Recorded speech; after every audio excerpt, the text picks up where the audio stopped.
The Passover Institute. Now the Lord spoke to Moses and Aaron in the land of Egypt, saying, This month shall be the beginning of months to you. It shall be the first month of the year to you. Speak to all the congregation of Israel, saying, On the 10th day of this month, every man shall take a lamb, according to their house and their fathers, a lamb for a household. And if the household be too little for the lamb, let him and his neighbor next to his house take it according to the number of their persons, or according to that which man shall eat, divided the lamb.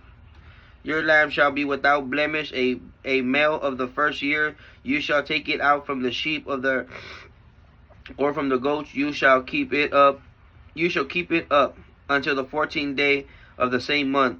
Then the whole assembly of the congregation of Israel shall kill it in the evening. They shall take some of the blood and put it on the two side posts on the upper doorstep of the house in which they shall eat it.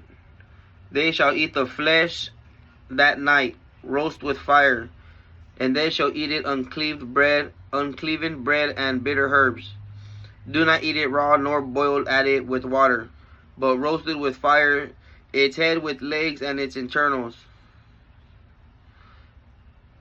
And you shall let nothing remain until the morning, but that of which remains until the morning you shall burn with fire.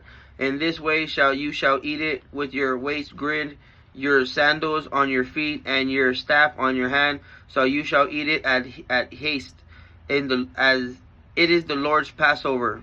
For I will pass through the land of the Egyptians. I will pass through the land of Egypt the night, and will smite all the firstborns in the land of Egypt, both man and beast. Against all the gods of Egypt I will execute judgment. I am the Lord. The blood shall be to you for a sign on the house where you are. And when I see the blood, I will pass over you, and the plague shall be upon you to destroy you when I smite the land of Egypt. This day shall be a memory.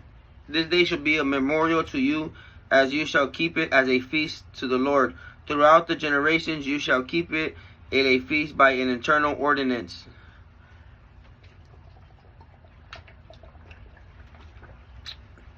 Seven days you shall eat unleavened bread. On the first day you shall put away leaven on your houses. For whoever eats leavened bread from the first day until the 7th day, that person shall be cut off from Israel.